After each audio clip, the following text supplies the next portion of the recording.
Hello space lovers, ఈ వీడియోలో మనం 2022లో స్పేస్ హిస్టరీలోనే జరిగిన కొన్ని అద్భుతమైన సంఘటనల్ని తెలుసుకుందాం. మనం ఎంతగానో వెయిట్ చేస్తున్న జేమ్స్ వెబ్ టెలిస్కోప్ తీసిన మొట్టమొదటి పిక్చర్ని నాసా రిలీజ్ కూడా చేసింది. అండ్ సైన్స్ ఫిక్షన్ మూవీస్ని రియాలిటీకి తీసుకువస్తున్న ఎలన్ మస్క్ బ్యూటిఫుల్ క్రియేషన్ అయిన స్టార్షిప్ నుండి ఒక క్రూషియల్ అప్డేట్ కూడా రిలీజ్ అయింది. ఫుల్ డీటెయిల్స్ ఈ వీడియోలో తెలుసుకుందాం. Watch till the end. ఈ పిక్చర్ని చూడండి. ఇందులో వైట్ కలర్లో 18 డాట్స్ కనిపిస్తున్నాయి. ఈ 18 డాట్స్ 18 పిక్చర్స్, కానీ ఇవన్నీ కూడా ఒకే స్టార్వి. HD 84406గా పిలువబడే ఈ స్టార్ సూర్యుడి లాంటి నక్షత్రమే. ఉర్సా మేజర్ కాన్స్టలేషన్లో 260 లైట్ ఇయర్స్ దూరంలో ఉంది. ఈ 18 డిఫరెంట్ ఇమేజెస్ కూడా జేమ్స్ వెబ్ టెలిస్కోప్లో ఉండే 18 మిర్రర్స్ నుండి కలెక్ట్ చేసిన data. James Webb telescope L2 పాయింట్కి రీచ్ అయిన తర్వాత వెబ్ మనకి అందించిన మొట్టమొదటి డేటా ఇదే.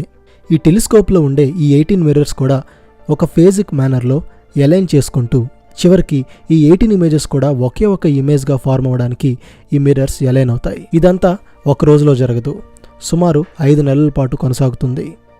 అలా 18 మిర్రర్స్ని అలైన్ చేసుకుంటూ వచ్చి ఈ 18 పాయింట్స్ని ఒకే ఒక పాయింట్గా ఫోకస్ చేసి చూపిస్తుంది మనకి ఈ జేమ్స్ వెబ్ టెలిస్కోప్.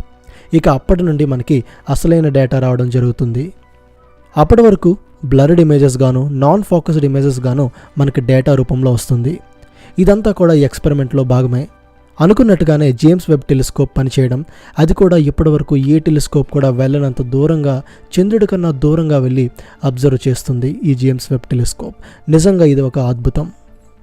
అలానే జేమ్స్ వెబ్ టెలిస్కోప్ ఒక సెల్ఫీని కూడా తీసి పంపించింది. ఈ పిక్చర్లో చూసినట్టయితే మనకి 18 మిర్రర్స్ కూడా క్లియర్గా కనిపిస్తున్నాయి. ఈ మిర్రర్స్ అన్నీ కంప్లీట్గా అన్ఫోల్డ్ అయ్యి వర్క్ చేస్తున్నట్టు కూడా ఈ పిక్చర్ కన్ఫర్మ్ చేసింది.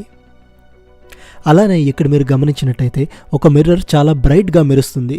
దానికి కారణం ఆ మిర్రర్ HD 84406 స్టార్ని ఫోకస్ చేస్తున్న పాయింట్ ఆఫ్ వ్యూలో ఈ సెల్ఫీ కెమెరాలోకి రిఫ్లెక్షన్ పడింది. ఇందులో పెద్ద వింత ఏముంది అనుకుంటున్నారేమో, కానీ -233 డిగ్రీల సెల్సియస్ టెంపరేచర్లో ఈ టెలిస్కోప్ సరిగ్గా పనిచేస్తుందా లేదా అనే డౌట్స్ అన్నిటికీ చెక్ పెట్టేటట్టు ఈ స్టన్నింగ్ ఇమేజెస్ రిలీజ్ చేసింది. ఇక జేమ్స్ వెబ్ లిటిల్ బ్రదర్ అయిన హబుల్ విషయానికి వస్తే, ఏమాత్రం నేను తగ్గేదేలే అన్నట్టు కాస్మిక్ డ్రా అనే ఒక పిక్చర్ని తీసి వావ్ అనిపించేలా చేసింది. ఇది ఒక 3D పిక్చర్. మనం మన చుట్టూ ఉండే వరల్డ్ని 2 డైమెన్షన్లోనే చూస్తాం, కానీ యాక్చువల్గా అక్కడ ఉన్నది 3D వరల్డ్. అలానే స్పేస్ కూడా 3 డైమెన్షనల్. మనం స్పేస్లోకి వెళ్ళి స్టార్స్ని కానీ, ప్లానెట్స్, గ్యాలక్సీస్ ఇలా వీటన్నిటిని 2 డైమెన్షన్లోనే చూడగలం. కానీ కొన్ని స్పెషల్ కాస్మిక్ ఈవెంట్స్ మాత్రం 3 డైమెన్షన్లో మనకి కనిపిస్తాయి. అవే గ్యాలక్టిక్ ఇంటరాక్షన్స్, బ్లాక్ హోల్స్ లాంటివి. ఎంతో హై గ్రాఫిక్స్ చేస్తే కానీ 3 డైమెన్షనల్ వ్యూస్లో మనకి కనిపించవు. కానీ ఎటువంటి గ్రాఫిక్స్ సహాయం లేకుండానే 3Dలా కనిపించే ఈ కాస్మిక్ పిక్చరే హబుల్ టెలిస్కోప్ సరిగ్గా తీసి చూపించింది. ఈ పిక్చర్లో 2 గ్యాలక్సీస్ ఇంటరాక్ట్ అవుతున్నాయి. సరిగ్గా గమనిస్తే ఒక గ్యాలక్సీని మరొక గ్యాలక్సీ లాగేస్తున్నట్టుగా కనిపిస్తుంది. నిజానికి అక్కడ జరిగేది కూడా అదే. కింద ఉన్న గ్యాలక్సీ NGC 169, పైన ఉన్న గ్యాలక్సీ అయిన IC 1559. కాస్మిక్ థియరీ ప్రకారం లోవర్ మాస్ ఉండే గ్యాలక్సీని హయ్యర్ మాస్ ఉండే గ్యాలక్సీ టైడల్ ఫోర్స్ సహాయంతో తన ఇన్ఫ్లుయెన్స్లోకి తెచ్చుకొని స్టార్ డస్ట్ని, స్టార్స్ని, ప్లానెట్ని, ఏకంగా గ్యాలక్సీనే తనలో కలిపేసుకుంటుంది. ఒక గ్యాలక్సీలో ఉండే మాస్ మరియు మ్యాటర్ మరొక గ్యాలక్సీలోకి ట్రాన్స్ఫర్ అవుతున్నట్టు ఇంత క్లియర్గా ఇప్పటివరకు రియల్ డేటా మనకి లభించలేదు. కానీ హబుల్ టెలిస్కోప్ తీసిన ఈ స్టన్నింగ్ పిక్చర్ సైంటిస్టులు సైతం ఆశ్చర్యపోయారు. ఈ పిక్చర్ చూడగానే మన బ్రెయిన్లో కూడా ఒక 3 డైమెన్షనల్ థింకింగ్ని ప్రొవోక్ చేసినట్టయింది. నేనైతే ఈ పిక్చర్ని నా డెస్క్టాప్ వాల్పేపర్గా మార్చేసుకున్నాను కూడా. ఈ పిక్చర్లో కనిపిస్తున్న వీల్ని చూసారా? రస్టీగా ముక్కలుగా విరిగిపోయి ఇక పనిచేయదేమో అన్నట్టుగా కనిపిస్తున్న Mars rover curiosity aluminium wheel image ఇది. 2012లో మార్స్ మీద ల్యాండ్ అయిన దగ్గర నుండి నిరంతరం మార్స్ మీద లైఫ్ సైన్స్ కోసం పరిశోధనలు చేస్తూ మార్స్ సర్ఫేస్ మీదే తిరుగుతుంది ఈ రోవర్. ఒకప్పుడు ఒక పెద్ద మంచినీటి సరస్సు ఉందని ఊహించి గేల్ క్రాటర్లో ఈ రోవర్ని ల్యాండ్ చేశారు. ఇక అప్పటి నుండి ఇప్పటిదాకా సుమారు 27 కిలోమీటర్ల పైనే ట్రావెల్ చేసింది. జర్నీ చిన్నదే అయినా మనిషి ఊహకి కూడా అందని అనేక ఇంపాసిబిలిటీస్ని పాసిబుల్స్ చేస్తూ దారికి అడ్డం వచ్చిన మార్స్ సర్ఫేస్ మీద రాక్స్ అన్నిటినీ తొక్కుకొని సక్సెస్ఫుల్గా ఇప్పటికీ పనిచేస్తుంది ఈ రోవర్. మార్స్ మీద ఒకప్పుడు వాటర్ ఉండే ఆనవాళ్ళను కూడా ఇది కనిపెట్టింది. నిజం చెప్పాలంటే మార్స్ మీద లైఫ్ ఈజ్ పాసిబుల్ అనే ఒక డ్రీమ్ని పాసిబుల్ చేసి చూపించింది ఈ రోవర్. అయితే ఈ రోవర్లో ఇటువంటివే మరొక 5 వీల్స్ కూడా ఉన్నాయి. ఆ వీల్స్ పరిస్థితి కూడా దాదాపు ఇలానే ఉంది. అయినా సరే ఈ రోవర్ మరికొన్ని సంవత్సరాల పాటు పనిచేయగలదు. హ్యూమన్స్కి పాసిబుల్ కానిదంటూ ఏమీ లేదు అన్నట్టుగా ఈ పిక్చర్ ఇన్స్పిరేషన్గా నిలిచింది. ఈ పిక్చర్ని చూడండి, ఒక వాల్ పేపర్లా కనిపిస్తుంది కదా, కానీ ఇది సైఫై మూవీ పోస్టర్ కానే కాదు. హబుల్ తీసిన మరొక అద్భుతమే ఇది. దీని పేరు కెమోలియన్ క్లౌడ్ కాంప్లెక్స్. 522 లైట్ ఇయర్స్ దూరంలో ఉండే ఈ రీజన్ ఒక స్పెషల్ రీజన్. ఎందుకంటే ఈ రీజన్లో యాక్టివ్గా అనేక స్టార్స్ ఆవిర్భవిస్తూ ఉన్నాయి. బ్లూ కలర్లో కనిపించే ఈ స్టార్సే ఆ బేబీ స్టార్స్. రెడ్ మరియు ఎల్లో కలర్లో ఉండే ఈ స్టార్స్ కన్నా ఈ బ్లూ కలర్ స్టార్స్ వయసులో చాలా చిన్నవి.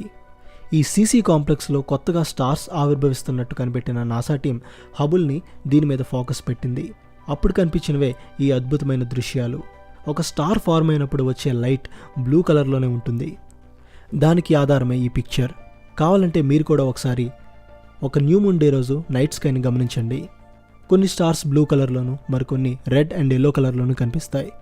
కోవిడ్ లాంటి pandemics, unexpected volcanic eruptions, Hurricanes, cyclones, tsunamis ఇలాంటివన్నీ మన హ్యూమన్ రేస్ని తుడిపేయడానికి ట్రై చేస్తున్నాయి. మరి హ్యూమన్స్ బ్రతకాలి అంటే బెస్ట్ ఆల్టర్నేట్ ప్లానెటే మార్స్ ప్లానెట్. ఎన్నో దశాబ్దాలుగా ఎక్స్పెరిమెంట్స్ చేస్తున్నారు. కానీ ఎలన్ మస్క్ బరిలోకి దిగాక లెక్క మరోలా మారింది. స్టార్షిప్ లాంటి స్పెషల్ రాకెట్ని ఇంట్రడ్యూస్ చేసి సర్ప్రైజ్ చేశాడు మస్క్. మార్స్కి వెళ్ళడమే పాసిబుల్ అనుకున్నారు అంతవరకు.